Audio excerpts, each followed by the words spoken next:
ओम नमः सिद्धेभ्यः। ओम नमः सिद्धेभ्यः।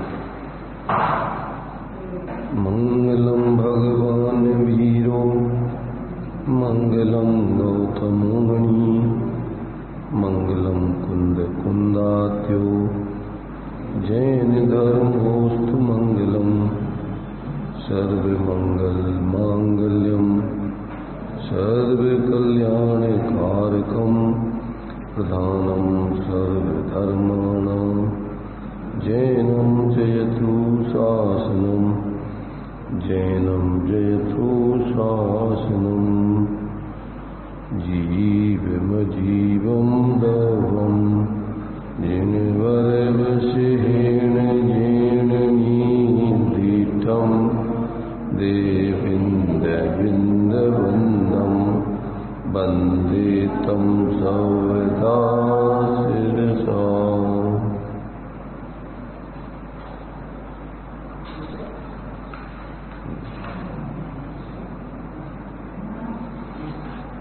द्रव्य संग्रह जी की गाथा 30 चल रही है अपनी। इसमें 7 तत्व 9 पदार्थों का स्पष्टीकरण यहाँ पर किया जा रहा है। ये 7 तत्व और 9 पदार्थ जीव और पुद्गल के ही विशेष जानना चाहिए। जीव और पुद्गल 2 द्रव्य है और आश्रव बंध संबर निर्जरा मोक्ष पुण्य और पाप, ये जीव की और पुद्गल की अवस्थाएं। 7 अवस्थाएं जीव की और 7 अवस्थाएं पुद्गल की होती हैं। तो जीव की अवस्था को भाव आश्रवादी कहते हैं और पुद्गल की अवस्था को द्रव आश्रवादी के नाम से कहा जाता है। इस प्रकार से यहाँ अब उन्हीं आश्रवों के विशेष भेदों को बताया जा रहा है। तो उसमें भाव आश्रव के मूल में 5 भेद किए हैं: मिथ्यात्व, अवरति, प्रमाद, कषाय और योग। और फिर इनके और क्रम से भेद, मिथ्यात्व के 5 भेद, अवरति के 5 भेद, प्रमाद के 15 भेद, योग के सामान्य से 3 अथवा विशेष से 15 भेद और कषायों के 4 भेद अथवा 25 भेद। ऐसे जो है इन सामान्य रूप से मिथ्यात्व आदि के भेद प्रभेद जानना चाहिए। इसमें अपने लिए ये 5 की परिभाषा सामान्य रूप से पढ़ ली थी कि मिथ्यात्व जो है क्या है, अवरति क्या है, प्रमाद क्या है, कषाय क्या है, योग क्या है।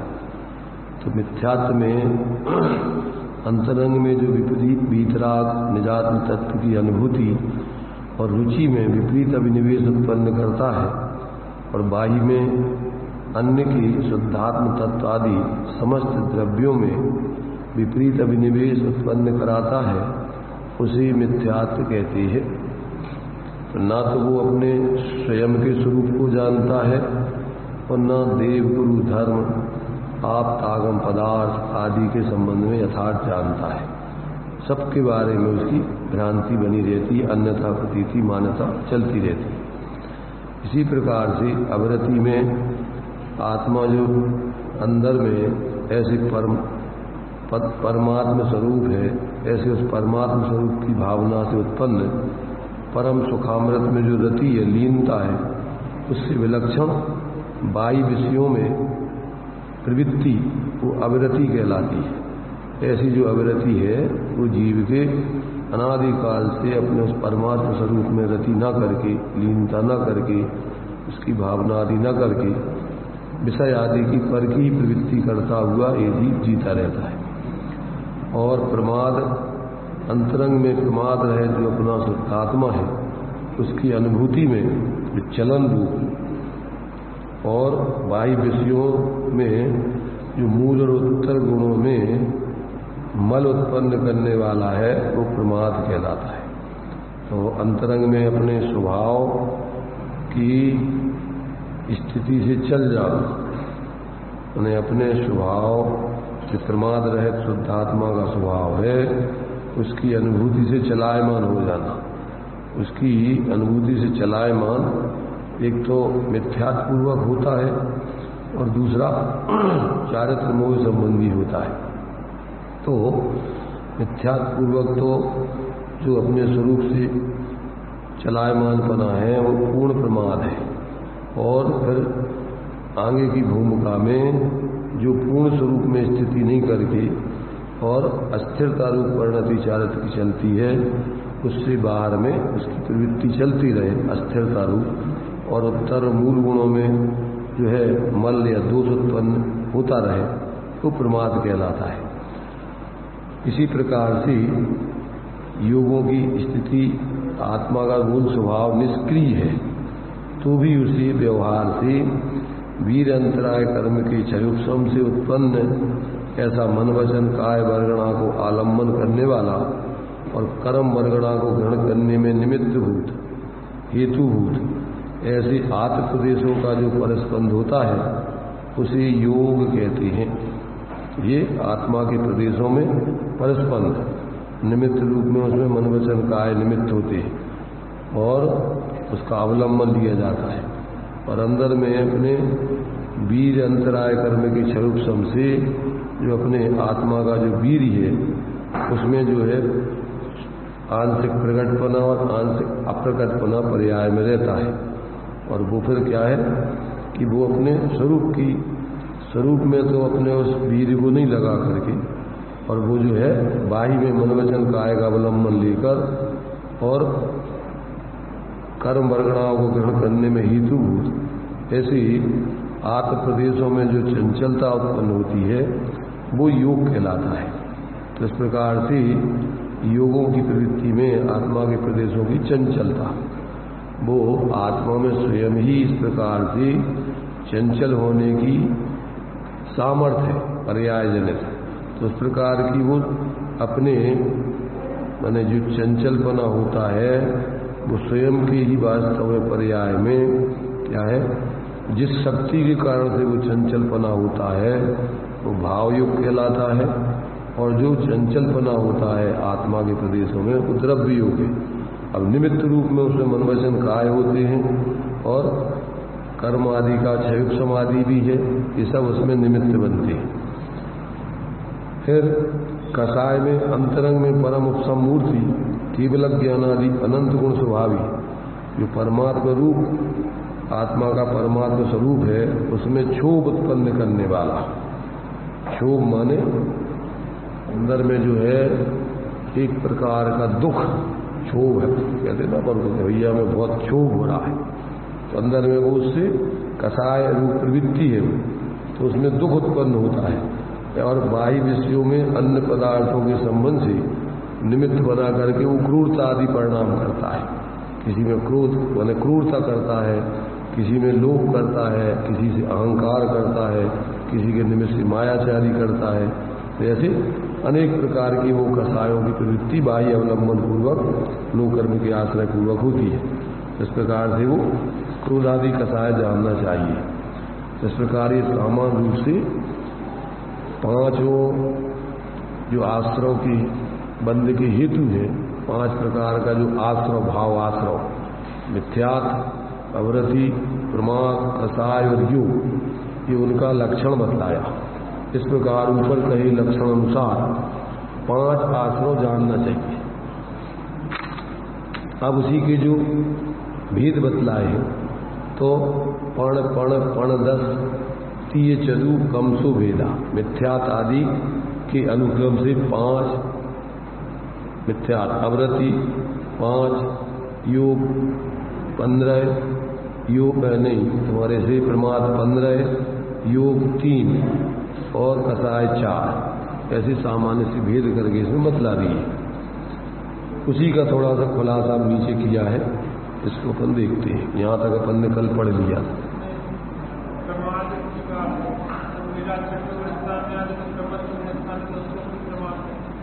इन्हीं को लिया है यहाँ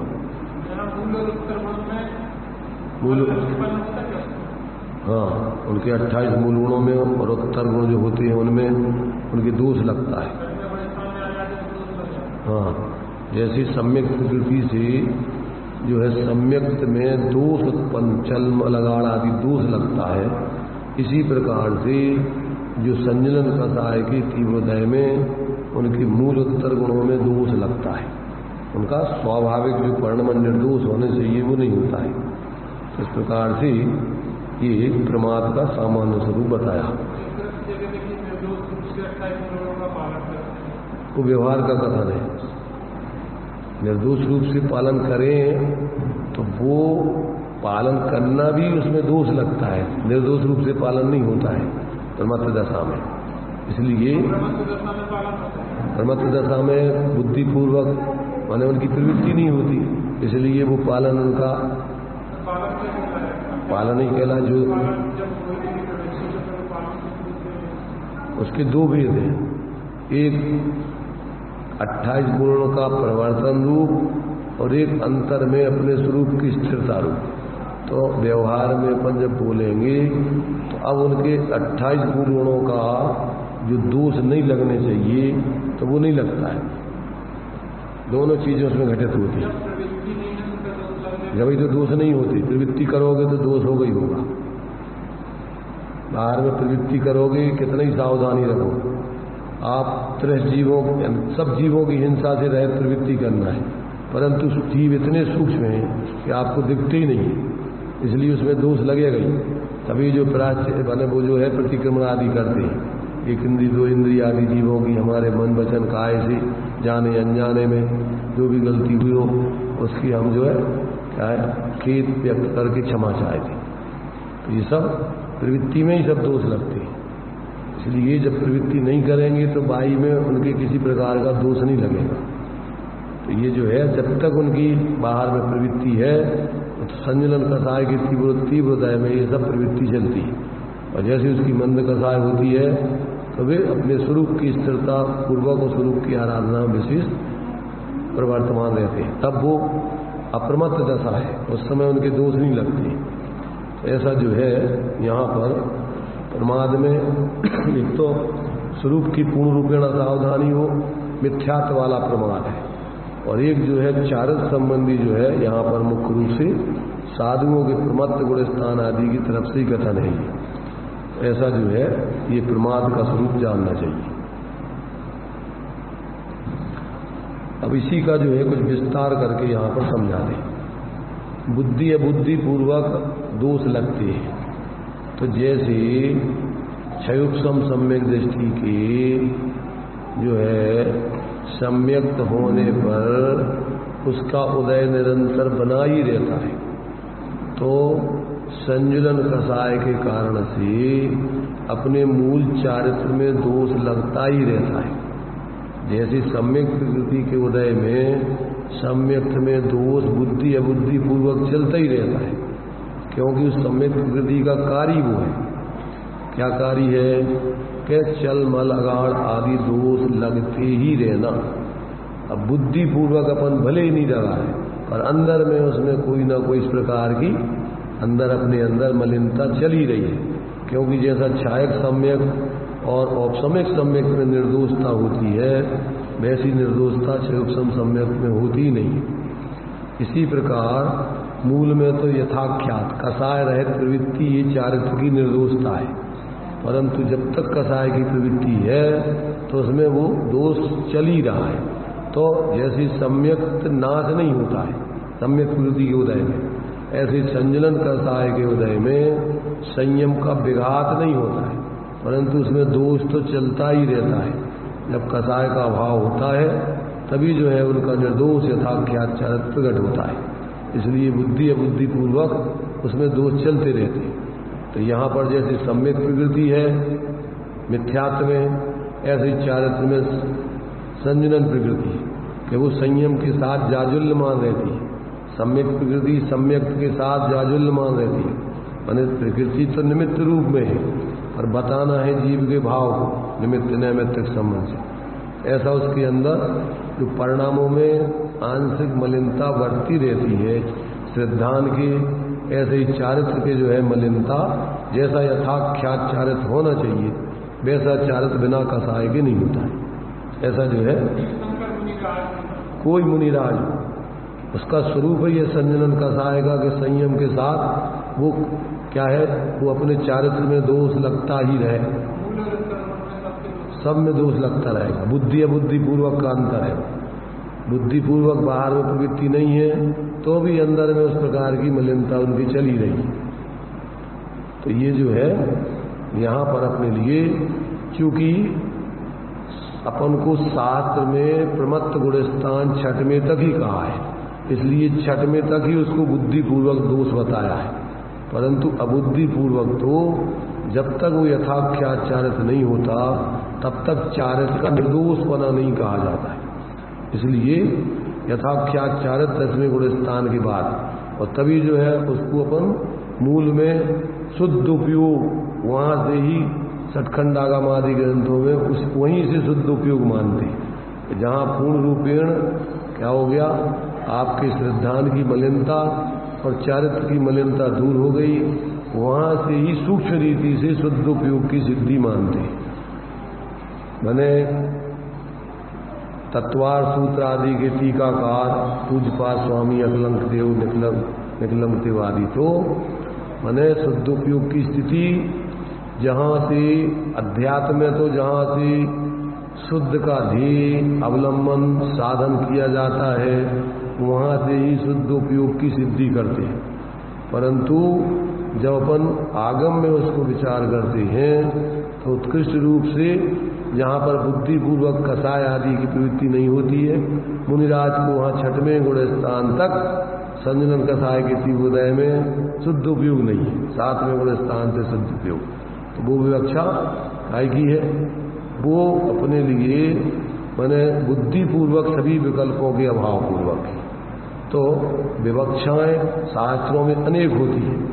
अब उन विवक्षाओं को कहाँ कौन विवक्षा से कथन चल रहा है, सब विवक्षाएं आगमन अध्यात्म दोनों में अविरोध जिस प्रकार से न हो उस प्रकार से पर वो समझना चाहिए।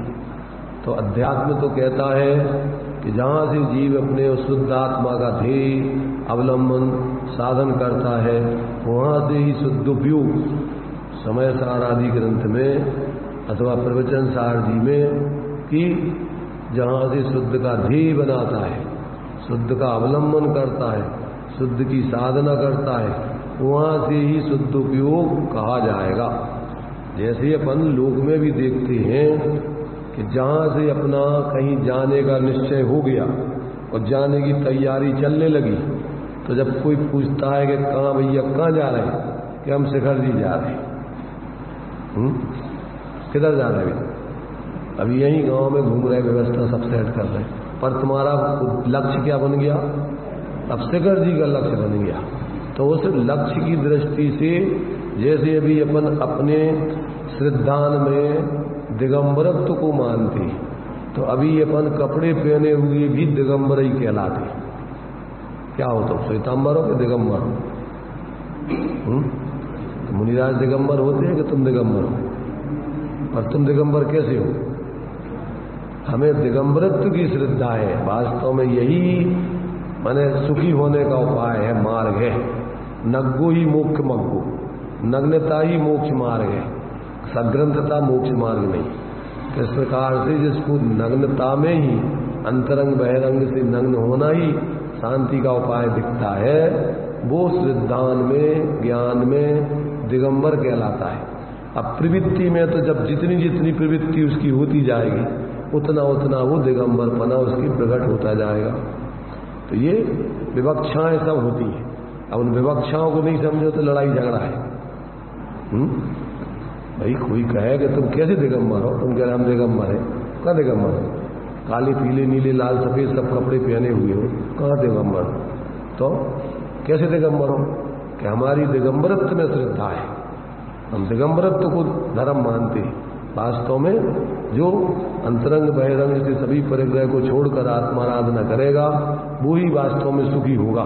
तो हमें इस मार्ग में श्रद्धा है, इसलिए हम श्रद्धा की अपेक्षा मानवता की अपेक्षा दिगंबर हैं, प्रवृत्ति की अपेक्षा तो जब हमारी उस प्रकार की प्रवृत्ति होगी तब दिगंबर। ऐसे ही हमारा शुद्ध स्वरूप का ध्येय बन गया कि हमारा मूल स्वरूप ये है, और ये हमारा राग द्वेष आदि और ये सब बाहर के पदार्थों में मूर्छित होकर जीना ये हमारा स्वरूप नहीं।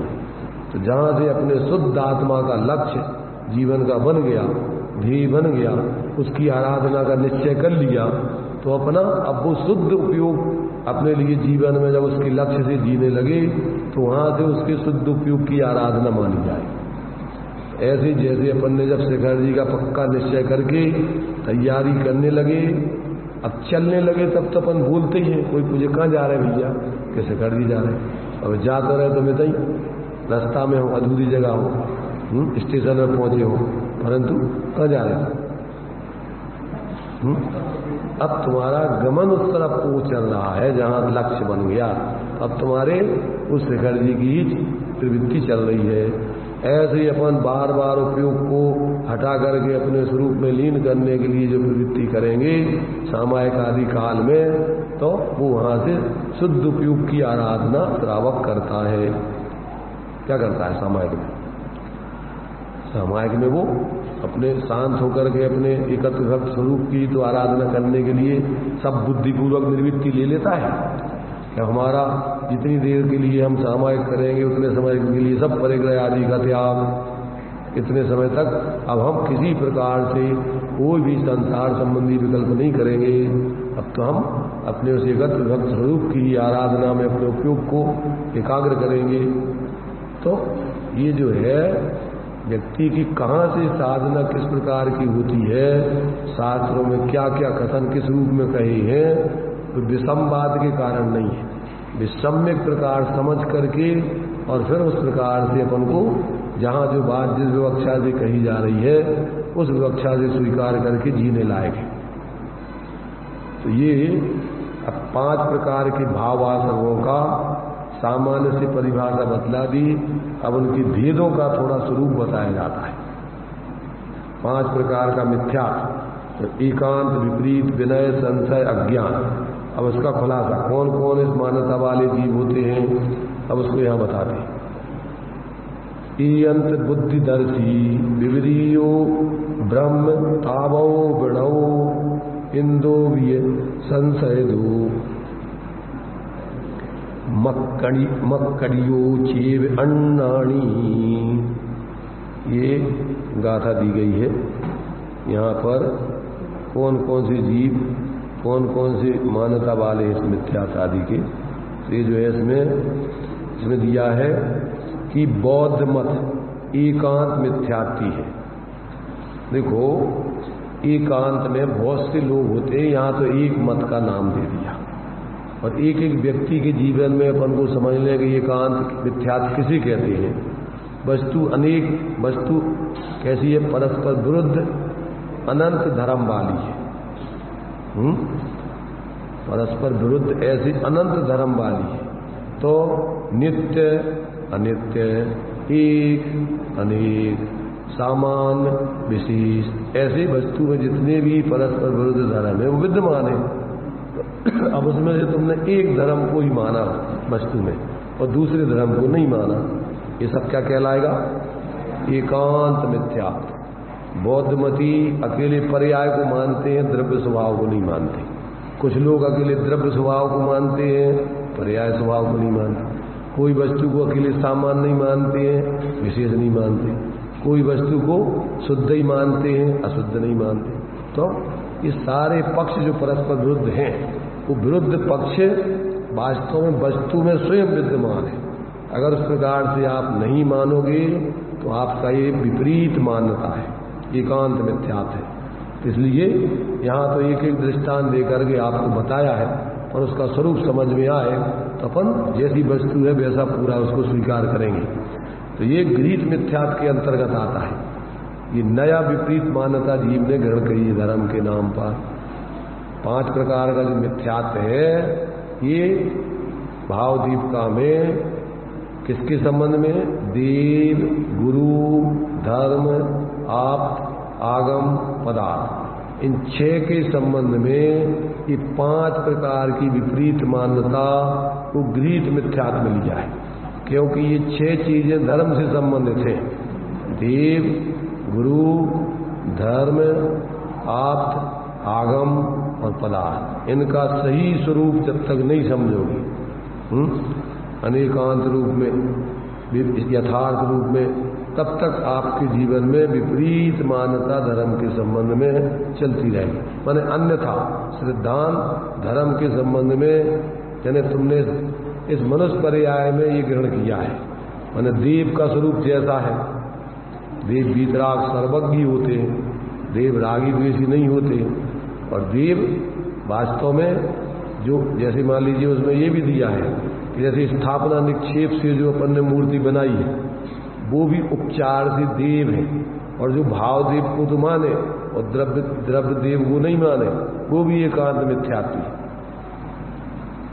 जो सिर्फ आत्मा की परिणति वाले अनंत भगवान को माने और जो उनके स्वरूप को बताने के लिए मूर्ति आदि की स्थापना जो वीतराग सर्वज्ञ की जाती है, उसको नहीं माने, तो वो भी एकांत मिथ्यात्व है।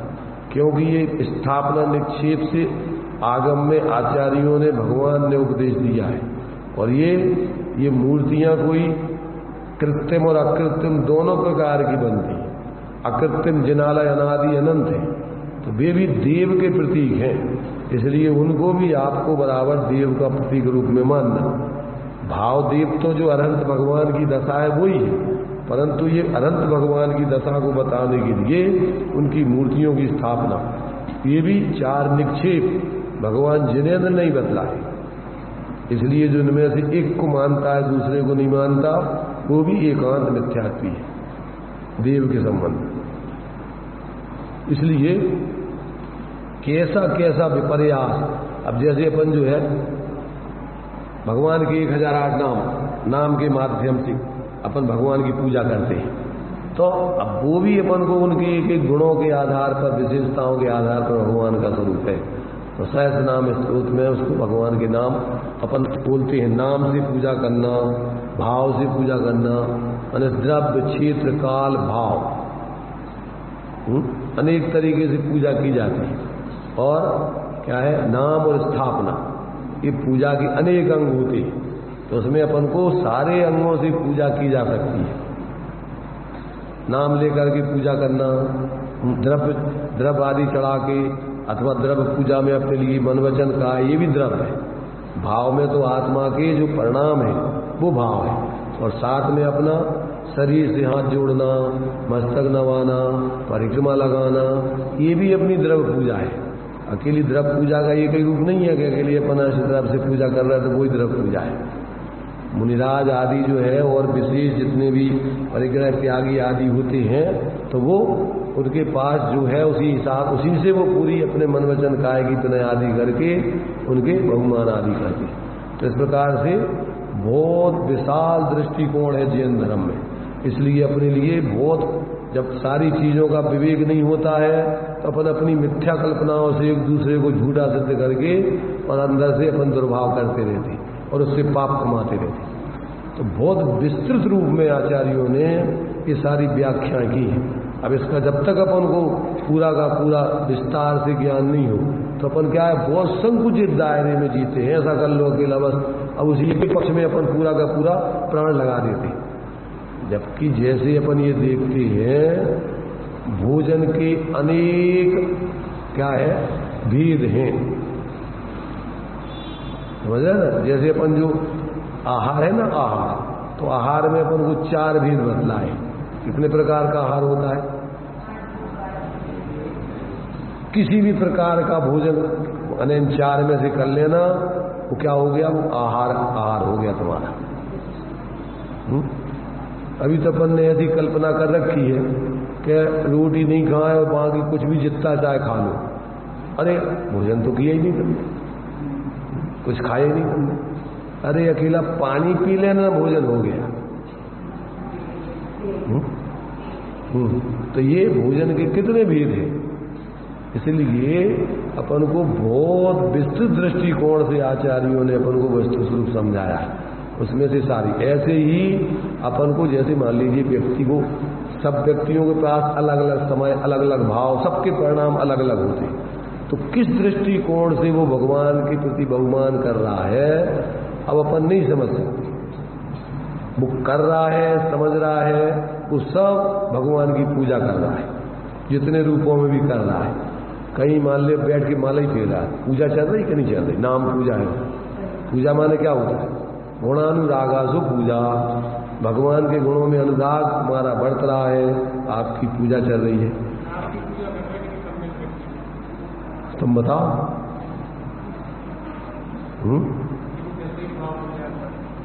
भाव पूजा चल रही, अंदर में उनके उसमें बहुमान भी चल रहा है। अब बाहर में उनके पास टाइम नहीं है लड़ने झगड़ने पाप को रहे नहीं है, और अंदर में तो जो सम्यक दृष्टि है उनमें भाव पूजा तो ठीक है, भावी भगवान बैठे हुए हैं वहां पे, तो द्रव्य निगम नए से उनकी पूजा चल रही थी। अभी वे तो पूजा ठीक है, उनकी पूजा हो रही थी। अभी नरक में बैठे तो भाभी निगम नए से अभी उनकी पूजा चल रही। भाभी तीर्थंकरों में अपन पूज रहे कि नहीं पूज रहे? तीसरे नरक तक के नारकियों को पूज रहे। और नवोकार मंत्र में त्रिकालवर्ती अरहंत सिद्धाचार्य उपाध्याय साधुओं को पूज रहे। अभी नित्य निगोद में पड़े हुए जीव है, उनकी पूजा चल रही। भाभी निगम नए से बताओ तुम। ऊँट पे बैठो, तुमको बिना हाले हम बैठे रहे, तो बैठे रहे हो कि नहीं? शांति से बैठ कैसे बैठे रहोगे? तुम बुद्ध हला रहो, तुम्हें शांति से शरीर तो शांति तुम्हारे अंदर है, कसाय है, तो तीव्र कसाय, तो तीव्र कसाय शांति से बैठोगे? इतना सब साधु होगा तो उपसर्ग सहन करोगे। अब अवरत दशा है, देखते ही साथ तुम्हें जहर चढ़ेगा, मारने का भाव आएगा, लड़ने का भाव आएगा, रक्षा का भाव आएगा। जहां जिस भूमिका में जो स्थिति है उस स्थिति में समझना पड़ेगा। अकेली अपने मन से कल्पना करने से थोड़ी वस्तु स्वरूप समझ में आएगी। इसलिए वहां एक क्षण की बाहर में चैन नहीं है, और न नींद आती है। वहां नींद नहीं होती, क्यों? नींद तो पुण्य के उदय में होती है, और सोने की व्यवस्था है का वहां उदय तो चलता रहता है, परंतु प्रवृत्ति में इस प्रकार की क्रिया नहीं होती। देवों की भी निद्रा बाहर में नहीं होती।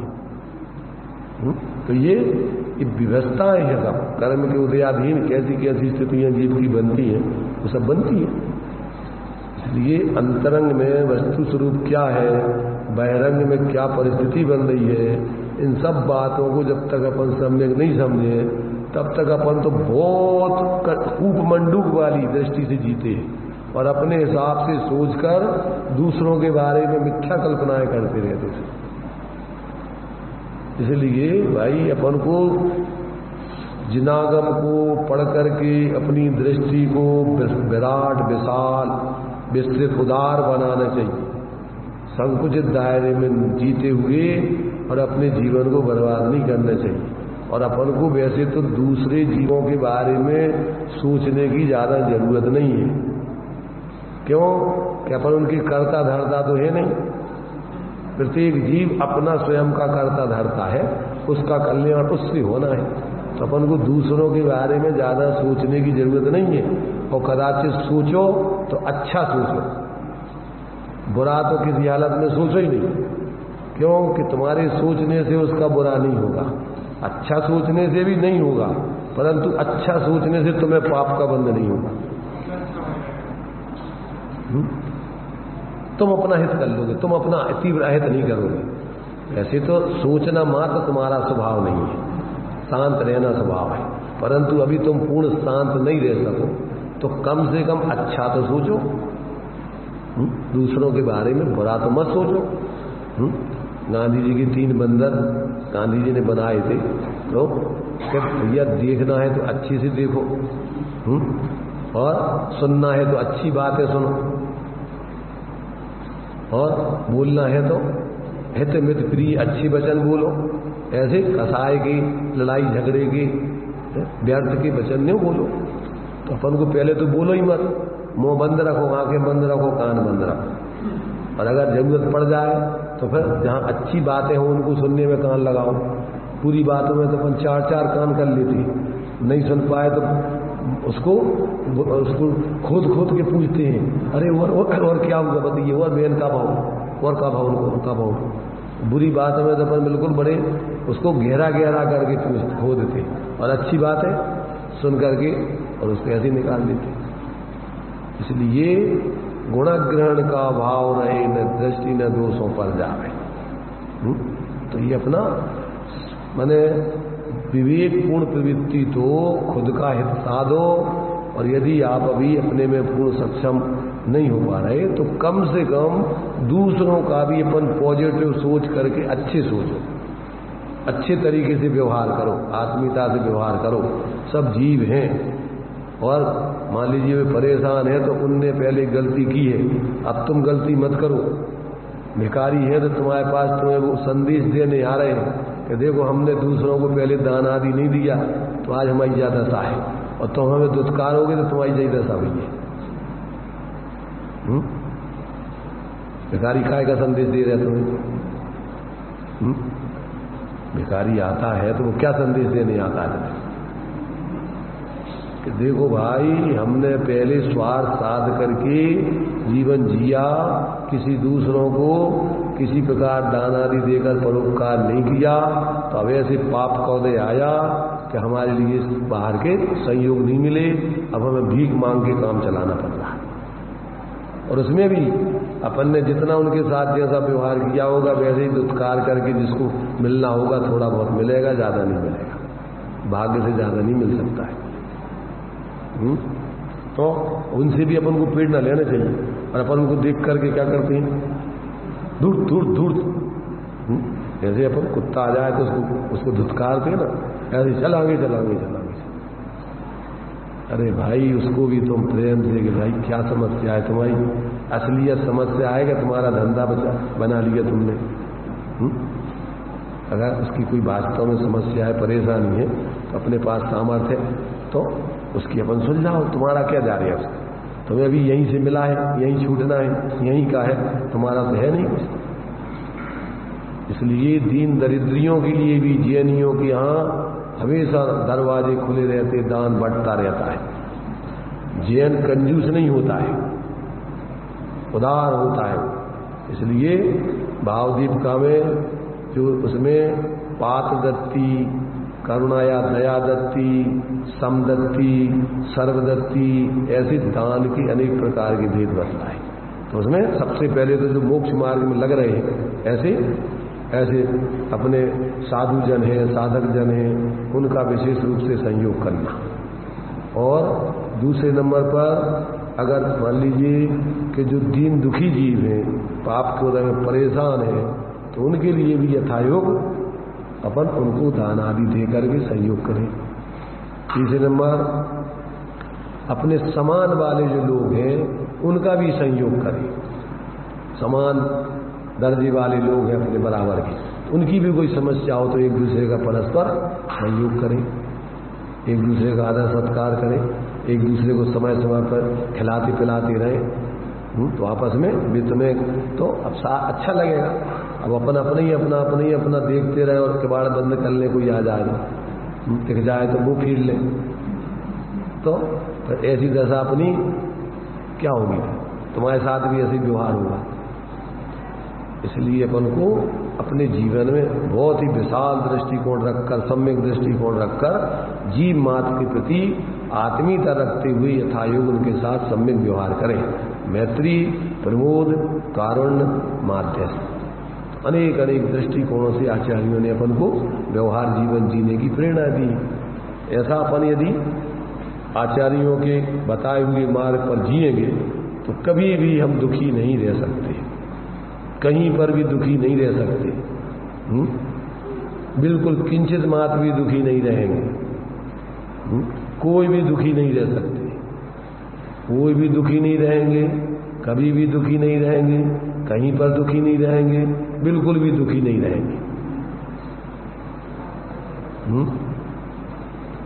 कोई भी नहीं रहेंगे द्रव, कहीं पर भी दुखी नहीं रहेंगे क्षेत्र, कभी भी दुखी नहीं रहेंगे काल, बिल्कुल भी दुखी नहीं रहेंगे भाव।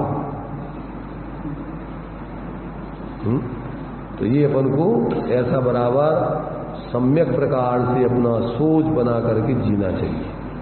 अपन अपने मनमाने तरीके से अपनी अनादिकालीन विपरीत मान्यता पूर्वक, अज्ञानता पूर्वक, कसायों पूर्वक जो जीवन जी रहे हैं उससे तो अपन परेशान ही है, उसमें कोई दम नहीं है। अब तो अपने जीवन जीने की पद्धति को छोड़ के और महापुरुषों ने जिस मार्ग पर चल करके अपने आत्मा को सुखी बनाया, अब उनके मार्ग को अपना करके जिए। इसलिए सत्संग ही सर्व सुखों का मूल है। सत्य के मार्ग पर जो लोग चलते हैं ऐसे उनके द्वारा बताए हुए मार्ग को अपने जीवन में अपनाएं तो अपना हित होगा। ऐसा यहाँ पर जो है ये विपरीत माने जो मिथ्यात्व के 5 भेद हैं, तो ये एकांती और इसके बाद में है एकांत और विपरीत। तो विपरीत में याज्ञिक ब्रह्म माने हिंसा में धर्म मानते हैं, और भी जो अभी हिंसा में धर्म मानते हैं, जानवरों को मार करके धर्म मानते हैं, यज्ञ आदि बलि चढ़ा करके अथवा भगवान के नाम पर जानवरों को काट करके वो धर्म मानते हैं। सब विपरीत बुद्धि वाले लोग हैं, धर्म से बिल्कुल अन्यथा इनकी प्रवृत्ति है। तो इस प्रकार से विपरीत मिथ्यात्वी है ये, और विनय मिथ्यात्वी। भैया सब अपन को तो भगवान भगवान सब बराबर है, सबकी विनय करना, गुरु कोई भी हो सब अपने लिए सबको पूजना चाहिए। अरे भाई सबको मतलब कैसे सबको? उनका स्वरूप भी तो गुरु का अपन को स्वरूप बताया ना, देव का, गुरु का, धर्म का, सब धर्म बराबर है। ऐसी जगह सब धर्म का, धर्म तो धर्म ही होता है, सब थोड़ी धर्म होते हैं। ऐसे देव तो देव होते हैं, सब देव थोड़ी होते हैं। देव का लक्षण है जो वीतराग सर्वज्ञ का, वीतराग है, सर्वज्ञ है, वे ही देव होते हैं। रागी द्वेषी अज्ञानी देव कैसे होते हैं? ऐसे गुरु विषयासा वसाती तो निरारंभो अपरिग्रह ज्ञान ध्यान तपो रखता तपस्वी। तो तपस्वी तो गुरु तो ऐसे होते विषयों की आशा जो आरंभ परिग्रहहीन हुए, ज्ञान ध्यान तप जीवन जिनका, ऐसे गुरु ही धन्य हुए जिनका जीवन अंतर्बाह्य पवित्र है, बाहर में भी उनका कोई व्यवहार अन्य किसी के अहित में नहीं है, कसाय पूर्वक नहीं है, हिंसा रूप प्रवृत्ति नहीं है, आरंभ वाली प्रवृत्ति नहीं है। गुरु ऐसे ही होते। तो ऐसा जब तक अपन पक्षपात से न मान के गुरु का यथार्थ स्वरूप है उसको गुरु माने, और गुरु किसी व्यक्ति के नहीं होते। गुरु माने गुरु का ऐसे ही स्वरूप होता है। इदमेव ईदस्मेव तत्वम नान्य अन्य से अन्यथा इत्य कंपाय सांभुवत सन्मार्ग असंचर। मोक्ष के मार्ग में जो जैसा स्वरूप है इनका वैसा ही है, अन्य नहीं, अन्य प्रकार में। ऐसी उसका स्वरूप समझ के लक्षणों से और उस पर दृढ़ श्रद्धा रखना, उसका नाम निसंकेतन है। मोक्ष मार्गी धर्मात्मा व्यक्ति डमाडोल नहीं होता है, क्या अब वो निर्णय नहीं है, वो निसंकेत रहता है। वो क्या सही है, ये सही है, क्या ये सही है, ऐसी उसको शंका नहीं रहती किसी की।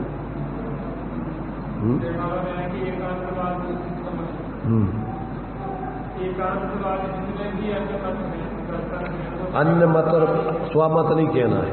यहाँ पर जितने भी एकांतवाद है वे सब क्या है, वे सब मिथ्यात है। अभी बताया तो है, कान बंद थे क्या? बौद्धमती सिर्फ पर्याय को मानता है, द्रव्य स्वभाव को नहीं मानता है। नया नया आत्मा प्रति समय पैदा होता है, पुराना आत्मा नहीं रहता है। जैसे नदी में पानी बहता है तो वो पुराना पानी चला गया, नया आता है, नया आता है, नया आता है।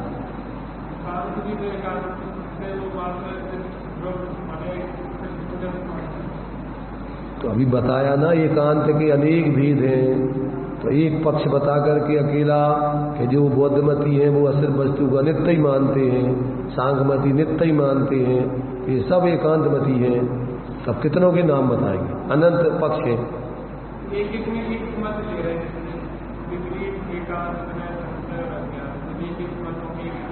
एक एक मतों की नहीं ले रही है, वस्तु स्वरूप समझा रही है। वस्तु अनंत धर्मात्मक है। एकांत में सब प्रकार के एकांत आएंगे, अकेला एकांत में एक कोई धर्म नहीं आएगा। जितने भी एकांत निश्चयाभासी व्यवहाराभासी ये सब क्या है? अकेले भी नहीं है, ये सब जैनों में भी यही है सब। यहाँ तो जो भी इस प्रकार की मान्यता है वो सब एकांत मिथ्या दृष्टि है। जिसने अकेले अपने आत्मा को शुद्ध बुद्धि एक ही माना है, पर्याय में आत्मा अशुद्ध होते ही नहीं है, तो वे सब एकांत है। और जो सिर्फ पर्याय को मान के और उसी की उठापटक में लगे रहते, अपने द्रव्य स्वभाव को उसका अवलंबन नहीं करते, वे भी एकांत है। बाहर में धर्म मानते, अंदर में अपने स्वरूप का अवलंबन करते नहीं, वे भी पर्याय दृष्टि वाले एकांती, व्यवहाराभासी।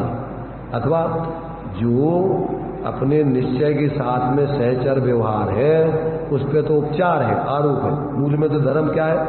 रत्नत्रय रूप वीतराग रूप है।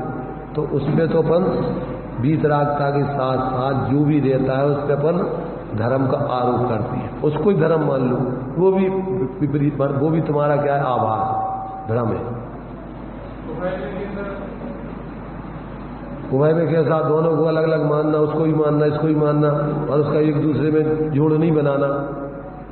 आत्मा नित्य भी है, नित्य भी है, पर कैसी अनित्य हो कैसी नित्य है वो कुछ नहीं पता। ये उभयाभासी हो गया। तो मतलब क्या है कि इनमें सब में कैसी कैसी विपरीतताएं पाई जाती हैं कि जब तक अपन को उसका यथार्थ स्वरूप समझ में नहीं आता तब तक सब भ्रम में रहते हैं। इन सारे भेद प्रभेदों को अपन को पहले ताते जिनवर कथित तत्व अभ्यास करीजिए। अपन को पहले सम्यक मैंने सम्यक श्रद्धा धार पुनी सेवो सम्यक ज्ञान, तो सम्यक ज्ञान की आराधना करने का उपदेश है कि आप पहले सब विस्तार में समझो और फिर सम्यक ज्ञानी हो गौरी दृढ़ चारक लीजिए। एक देश अरु सकल देश तसु भेद कहिए। तो माने सामान और विशेष ये दोनों को अपन को जैसे है वैसा जब तक नहीं समझेंगे तब तक भ्रम में जाएंगे। एक पक्ष पकड़ लिया दूसरा छोड़ दिया, दूसरा पकड़ लिया उसको छोड़ दिया, अथवा दोनों की अद्वैत अथवा मान लिया। अभी सब ये सब में ये चल रहा था। एक मिथ्या दृष्टि के अनेक मत होते हैं, उसका कभी कोई ठिकाना नहीं। कभी एकांत, कभी विनय, कभी संशय, कभी अज्ञान, सब वो उसमें एक बदलते रहते हैं, एक से नहीं रहते। अब महावीर स्वामी के नहीं अनादिकाल से चल रहे, आज के थोड़ी है, वस्तु स्वरूप अनादिकाल से है। ये सब नए नए पैदा होते रहते हैं, पर मान्यताएं अनादिकाल से चल रही हैं। वर्तमान में संप्रदाय तो विशेष बन जाते वो अलग है, पर ऐसे मिथ्यात्व के आचार्यों ने तो सटखंडागम में दिया, एक इंद्रिय आदि के भी गृहित मिथ्यात्व होता है, पर वो अभी प्रकट नहीं है। जब जब जब जब वो इस प्रकार की स्थिति में आएंगे तो फिर उनका रूप प्रकट हो जाएगा। पर अभी भी उनके अंदर अगृहित मिथ्यात्व गृहित मिथ्यात्व दोनों मिथ्यात्व बढ़ रहे। इसलिए मिथ्या दृष्टियों का कोई निर्णय नहीं होता है। उसका जब जैसी स्थिति बनती है वैसा उसका वो कसाय विपरीतता पैदा हो जाती है। इसलिए जब तक व्यक्ति को वस्तु स्वरूप का सम्यक निर्णय और अनुभव नहीं हो जाता तब तक उसके ये सब मिथ्यात्व आदि के भाव चलते ही रहते। अगृहित मिथ्यात्व पर द्रव्य गुण पर्यायों में अहंकार ममकार बुद्धि तो अनादिकाल से चल ही रही। और दृश्यमान पुद्गल पर्यायों में द्रव्य बुद्धि अनादिकाल से चल ही रही। ये पर दिखने में जो पुद्गल स्कंद है ये अपन एक एक वस्तु में मानते हैं, एक एक द्रव्य मानते हैं, जबकि वो अनेक पुद्गल परमाणु को समान जाति द्रव्य पर्याय है पुद्गल की। तो कोई द्रव्य नहीं है, कोई भी है, रुपया पैसा जितनी भी चीजें हैं जो अपन सोना चांदी के जो अपन चीजें रखते हैं, अंगूठियां, ये वो अपन सोचते एक वस्तु की, एक वस्तु नहीं है। वो सब अनेक पुद्गल परमाणुओं के पिंड हैं, स्कंद हैं, वो विभाव व्यंजन पर्याय है पुद्गल की। तो वो अनेक द्रव्यों से मिलके बना है और अपन उसको एक एक वस्तु मानते हैं। ये भी सब क्या है? विपरीत मान्यता है। ये अगृहित मिथ्या ठिकाना नहीं पड़ता है।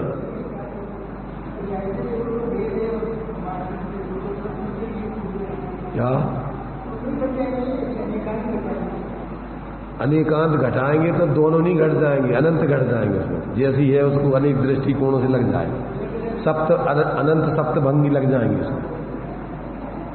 इसलिए मैंने अपन को जिसको सम्यक ज्ञान होता है उसको तो सारी विवक्षाएं सब सम्यक आ जाती है। जहां जिस विवक्षा से जो बात है उसको समझ लेता है और फिर कोई हटाग्रह दुराग्रह नहीं रखता है। परंतु जिसको वस्तु स्वरूप का ज्ञान नहीं, वो एक एक पक्ष में अड़ के रह जाता है। वो बस नहीं भाई ऐसा ही है, नहीं ऐसा नहीं। ज्ञानी को तो सब समझ में आता है, भाई यहाँ तक कि अपने लिए कोई व्यक्ति अभी धर्म को नहीं समझ रहा है और धर्म को समझने के लिए जिज्ञासु है, तो अपन कहते हैं हाँ भैया ये बहुत अच्छा, बहुत धर्मात्मा है। क्यों कि अब ये धीरे धीरे धर्म समझ के बन जाएगा। भावी नेगम न ऐसे उसको अपन आज निगोद में पड़े हैं, उनको भी अपन पूजा कर रहे हैं, नमोकार मंत्र में नमस्कार कर रहे हैं। त्रिकालवर्ती अरहंतों को, सिद्धों को, आचार्यों को, उपाध्यायों को, साधुओं को, तो सर्व लोक के सर्व, काल के सब, क्षेत्र के सब, और सब उस भाव में सभी प्रकार से सर्व का अर्थ होता है। तो अब किन किन को कर रहे हैं अपन नमस्कार? सबको, जो जितने भगवान बन चुके, जो भगवान बन रहे हैं, जो आगे अनंत काल में भगवान बनेंगे, अपन उसमें नमोकार मंत्र में कोई व्यक्ति विशेष नहीं है, इसको नमस्कार कर रहे हैं। जो जीव इस पद को प्राप्त हुए हैं, हो रहे हैं, होंगे, सबके लिए नमस्कार कर रहे हैं। कितना विशाल दृष्टिकोण। इसलिए अपन को किसी प्रकार से कहीं भी पक्षपात में पड़ के किसी के बारे में अपन को कोई माने एकांत से कोई विचार करके अपन को अपनी दुर्बुद्धि पैदा नहीं करने चाहिए। जो आज समय दिख रहा है, आज अपन रावण को देख रहे हैं दुष्ट के रूप में। रावण भावी तीर्थंकर है और जिसके पीछे उसके लिए माने एक प्रकार से क्या है, अप्रभाव, उसकी जो है अप्रभावना हुई,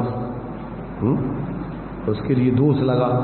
वो ही फिर भाई भाई के रूप में पैदा होंगे, वे बाप बेटा के रूप में पैदा होंगे, वे फिर उनके तीर्थंकर और गणधर के रूप में होंगे।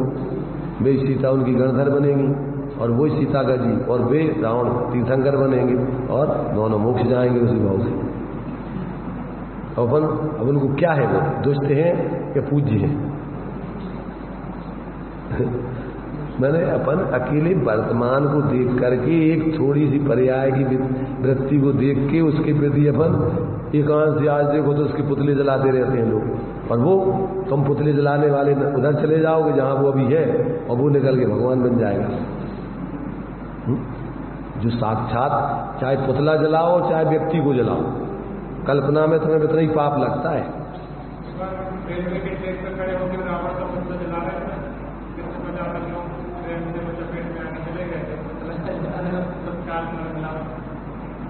इसलिए अपन को ऐसी जो सांप्रदायिक बुद्धि है धर्म के नाम पर मिथ्या प्रतीत, ये व्यक्ति को बहुत पाप करवाता है। अरे भाई उसने किया तो उसका पश्चाताप वो तो समझ करके अपना कल्याण कर ले। गलती हो गई, अब सुधार भी तो हो सकता है कि गलती हो गई तो हो गई का। तो जिनको कुछ पता ही नहीं है धर्म के बारे में और कुछ भी यदवा तदवा उसके बारे में मान्यता बना के, स्थायी पुतले तुम्हारे यहाँ बना हुआ है, अब है कि नहीं हमें पता नहीं। रावण का एक लोहे का पुतला बना के रखा हुआ था, पहले से आए थे हमने देखा था, और उसी में डेली उठाए, उसमें कपड़े मपड़े पहनाए, उसी में फटाके मटाके भरे और रख के खड़ा किया और आग लगाई और धमाधम धमाधम धमाधम। क्या है मैंने अपन क्या है सब अपन ने कल्पना कर रखी है सर। अरे भाई अपन समझो कि ऐसी गलती अपन रावण जितना नैतिक था, समझ रहे, इतनी नैतिकता भी आज दिख रही तुम्हें जनता में। अगर कोई स्त्री जिसको तुम चाहते हो और अकेली तुम्हारे साथ में रहे हो तो फिर तुम उसके साथ में बिल्कुल दुर्व्यवहार नहीं करोगे। रावण की तो प्रतिज्ञा थी कि जब तक वो स्वयं हमें स्वीकार नहीं करेगी तब तक हम उसको छुएंगे नहीं, ऐसी प्रतिज्ञा है लोगों की। और जो जलाने वाले हैं उनसे पूछो कि तुम्हारे अंदर में क्या चलता है। मतलब अपन अपने गिरेबान में नहीं देखते, अपना सिर्फ लक्ष्य दूसरों के ऊपर रहता है कि दूसरे क्या कर रहे हो, क्या नहीं कर रहे हो, क्या करने चाहिए। इसलिए सब न्यायाधीश बने हुए हैं, सब अपराधी, और अपने को मान रहे हैं न्यायाधीश के, हम सबसे बड़े न्यायाधीश हैं।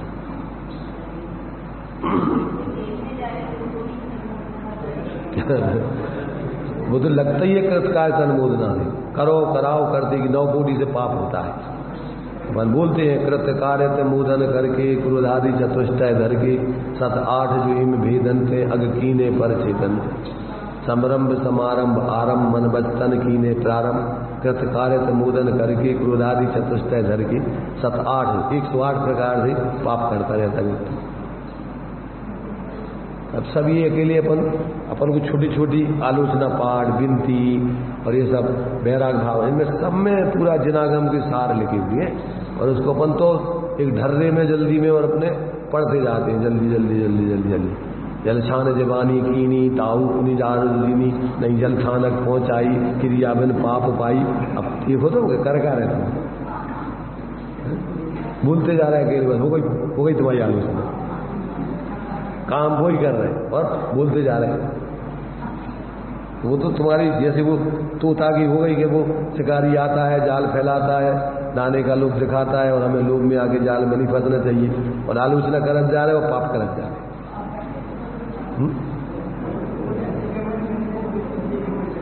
अरे कितने प्रतिक्रमण कर रहे हैं? प्रतिक्रमण तो उसको कहते हैं कि तुम उसको छोड़ दो। अरे अतिक्रमण करते जा रहे हैं, प्रतिक्रमण तो कर ही नहीं रहे। शब्दों में प्रतिक्रमण होता है अकेला, भाव में होता है, जीवन में होता है। ऐसी गलती नहीं दोहराओ तब वो प्रतिक्रमण कहलाता है। तुमने किसी जगह पे कब्जा कर लिया और तुम बोल दो भैया हमने जगह पे कब्जा कर लिया, भैया ये गलती की है और उसको दूर करो ही नहीं, तो हो गया प्रतिक्रमण। प्रतिक्रमण तो जब तुम उस कब्जा छोड़ो जब प्रतिक्रमण कहलाएगा। कब्जा तो ज्यों कहते हैं और दूसरी जगह पर और कब्जा करने की तैयारी और प्रतिक्रमण कर जाओ। रोजना को रोजना वही की वही चीजें अपन दोहराते जाओ करते जाओ और बोलते जाओ शब्दों में बोलने से थोड़ी प्रतिक्रमण हो जाता। जीवन में अपन को गलती समझ में आ जाए तो उसको अपन उस गलती को छोड़ें, निर्वृत्ति करें, तो वो गलती का तुम्हारा प्रतिक्रमण कहना सार्थक है। और अपन उस गलती को दोहराते जाए करते जाओ करते जाओ।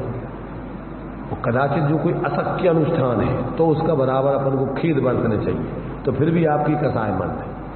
अशक्य अनुष्ठान है, जैसे मान लो श्रावक है तो श्रावक अभी एक इंद्रिय आदि जीवों की हिंसा का त्याग नहीं कर सकता, तो अब उसका प्रतिक्रमण करेगा वो डेली अंदर से कि वास्तव में वो दिन कब आएगा कि जब हम ये सारी वृत्तियां छोड़ के और अभी अपन अब जितना इसलिए इत्र हिंसा को त्याग वृथा था अपन न संगा, कम से कम जितना हो सकता है उतना अपन उसकी सावधानी बरतें। कम से कम इंसान अब छोड़ नहीं सकते तो कम से कम इतना विविक्त रहो कि अपन जहां अपन को 1 लोटा पानी से चल सकता है तो उतने अपन 10 लोटा नहीं लुढ़काएं। एक बूंद में कितने जीव होते तो अपन उसको धर्म के नाम पर ही लुढ़काते रहो बगराते रहो। ये कौन सी समझदारी जिसका कोई मतलब ही नहीं है उचित धर्मांधता में पागलपन के कारण। तो ये सारी चीजें अपन जब तक विवेक नहीं रखेंगे तो अकेले बातों से काम नहीं चलता है। जीवन में आत्म जाति की पवित्रता हो, उतनी सावधानी हो, तभी अपन उनसे बच पाएंगे।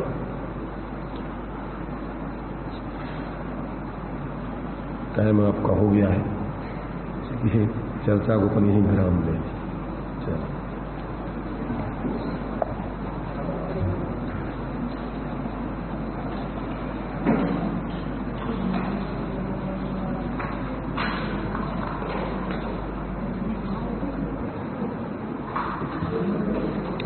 द्वितीय अधिकार पे अपनी चर्चा चल रही है, जो 11 गाथाओं में विभक्त है और इसमें जीव और अजीव के विशेष आश्रव आदि की चर्चा की गई है। इसमें आश्रव की चर्चा इन 3 गाथाओं में यहाँ पे चल रही है।